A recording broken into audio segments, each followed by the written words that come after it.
Assalamualaikum warahmatullahi wabarakatuh. Perkenalkan, nama saya Neng Dewi Andriani dengan NIM 225106048 Program Studi Pendidikan Matematika. Pada video kali ini, saya akan menjelaskan mengenai Pancasila sebagai ideologi. Yang pertama, apa sih itu ideologi? Ideologi merupakan gabungan dari dua kata, yaitu ide dan logos. Ide yaitu gagasan, konsep, pengertian dasar, dan cita-cita, sedangkan logos yaitu ilmu atau pengetahuan. Jadi, ideologi dapat diartikan sebagai ilmu pengetahuan tentang ide-ide atau ajaran tentang pengertian-pengertian dasar, menurut Kodi dan Sujadi. Ideologi secara umum yaitu kumpulan gagasan, ide-ide dasar, keyakinan, serta kepercayaan yang bersifat sistematis dengan arah dan tujuan yang hendak dicapai dalam kehidupan nasional suatu bangsa dan negara. Ideologi menurut beberapa ahli, pertama, menurut Descartes, yaitu inti dari semua pikiran manusia. Yang kedua, menurut Machiavelli, yaitu sistem perlindungan kekuasaan yang dimiliki oleh penguasa. Yang ketiga itu Thomas Hobbes, seluruh cara untuk melindungi kekuasaan pemerintah agar dapat bertahan dan mengatur rakyatnya. Keempat, ada Francis Bacon, yaitu panduan atau gabungan pemikiran mendasar dari suatu konsep. Kemudian yang kelima ada Karl Marx, yaitu alat untuk mencapai kesetaraan dan kesejahteraan bersama dalam masyarakat. Keenam ada Napoleon, yaitu keseluruhan pemikiran politik dari musuh-musuhnya. Ketujuh ada The American Heritage dan Dictionary, yaitu sekumpulan ajaran atau kepercayaan yang membentuk dasar-dasar politik ekonomi. Kedelapan ada Random House, yaitu sekumpulan ajaran cerita suatu bangsa kepercayaan yang menurut individu atau golongan. Kemudian ada menurut sastra prateja, yaitu ilmu yang berkaitan dengan cita-cita yang terdiri atas seperangkat gagasan-gagasan atau pemikiran manusia mengenai soal-soal cita politik, ajaran, nilai-nilai yang berhubungan dengan kehidupan bermasyarakat, berbangsa, dan bernegara.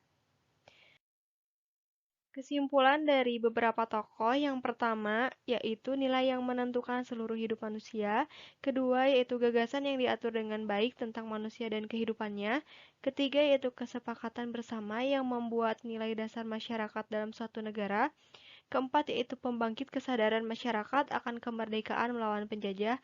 Kelima yaitu gabungan antara pandangan hidup yang merupakan nilai-nilai dari suatu bangsa serta dasar negara yang memiliki nilai-nilai falsafah yang menjadi pedoman hidup suatu bangsa. Kemudian ada mengapa sih ideologi perlu dimiliki setiap negara?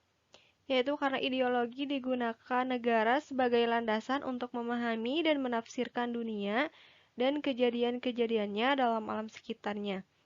Ideologi membantu suatu negara dalam membuka wawasan yang memberikan makna dan menunjukkan tujuan dalam kehidupan bernegara. Selain itu, ideologi juga berguna sebagai bekal dan jalan suatu negara untuk menentukan identitasnya. Ideologi merupakan sebuah kekuatan yang mampu menyemangati dan mendorong negara untuk melakukan kegiatannya dan mencapai tujuan negara. Kemudian ada peta perkembangan ideologi dunia. Pada masa perkembangan peradaban besar di dunia, ideologi berkembang sesuai dengan keyakinan keagamaan. Pada masa perkembangan peradaban Mesir kuno, ideologi yang berkembang adalah keyakinan pada satu dewa atau monoteisme, yaitu dewa matahari sebagai dewa tertinggi. Walaupun kemudian setelah Firaun meninggal, rakyatnya kembali pada kepercayaan dengan banyak dewa atau politeisme. Begitupun peradaban di lembah sungai Yangtze, yaitu atau Sungai Kuning, yaitu perkembangan ajaran Konfusianisme mengembangkan kepercayaan untuk saling menghormati dan memahami satu sama lain dalam menjaga keseimbangan alam sehingga terwujud keharmonisan yang dapat membangun bentuk masyarakat yang berkeadilan dan berkesejahteraan. Perkembangan ideologi Di berbagai dunia saat ini sangat pesat, buktinya terdapat 8 ideologi yang menjadi induk-induk ideologi lainnya. 8 ideologi tersebut terbagi menjadi dua sayap, yaitu sayap kanan dan sayap kiri. Sayap kanan terdiri dari ideologi fasisme, nazisme, monarkisme, dan konservatisme. Sedangkan sayap kiri terdiri dari ideologi anarkisme, komunisme, sosialisme, dan liberalisme. Ideologi sayap kanan yang pertama fasisme, yaitu paham rasionalisme secara berlebihan atau mengagung-agungkan negaranya sendiri. Negara yang menganut paham fasisme yaitu Italia dan Jerman. Kedua, yaitu ada ideologi nazisme, yaitu paham kaum tuan atau kaum yang mencintai negaranya sendiri. Negara yang menganut paham nazisme yaitu Jerman. Selanjutnya ada monarkisme, yaitu paham di mana suatu negara dikuasai oleh satu orang sebagai pemimpin yang bersifat absolut. Keempat ada konservatisme, paham yang paham yang dimiliki oleh orang-orang yang berpikir tradisional yang tidak mau menerima sesuatu yang baru karena dikhawatirkan dapat merusak budaya atau tradisi mereka. Negara yang menganut paham ideologi konservatisme yaitu Inggris, Kanada, Bulgaria, Hongaria, Belanda, dan Swedia. Selanjutnya ada ideologi sayap kiri. Pertama, ada ideologi anarkisme, yaitu paham yang menyatakan bahwa negara tidak memiliki pemerintahan atau negara sukarela yang mengatur dirinya sendiri. Negara yang menganut paham anarkisme yaitu Rusia dan Spanyol. Kemudian selanjutnya ada sosialisme, yaitu paham tentang respon keegoisan individu dari kapitalisme. Negara yang menganut paham ini yaitu Eropa Barat.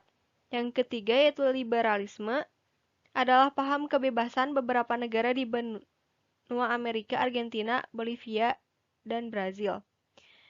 Terakhir ada komunisme, yaitu paham yang lahir sebagai reaksi kapitalisme yang mana mementingkan individu pemilik modal dan menyampingkan kaum buruh. Negara yang menganut paham komunisme adalah Rusia, Republik Rakyat Cina, Vietnam, Korea Utara, Kuba, dan Laos. Di Indonesia sendiri berkembang sebuah ideologi yang bernama ideologi Pancasila. Ideologi Pancasila adalah gabungan dari nasionalisme dan komunisme atau Nasakom. Ideologi Pancasila merupakan satu-satunya ideologi yang menjadikan Tuhan sebagai pusatnya. Ideologi fasisme, nazisme, monarkisme, konservatisme, liberalisme, sosialisme, dan komunisme lebih memusatkan segalanya kepada manusia. Pancasila merupakan ideologi bangsa yang berakar pada pandangan hidup serta budaya bangsa dan tidak mengambil dari negara lain. Pengertian ideologi Pancasila itu sendiri adalah kumpulan nilai dan norma yang meliputi sila-sila dalam Pancasila. Jadi sangat jelas bahwa Indonesia menjadi negara kesatuan yang menjunjung tinggi rasa nasionalisme. Telah diketahui bahwa ideologi Pancasila sudah ada sejak awal kemerdekaan Indonesia. Terima kasih, cukup sekian. Mohon maaf apabila banyak kesalahan. Wassalamualaikum warahmatullahi wabarakatuh.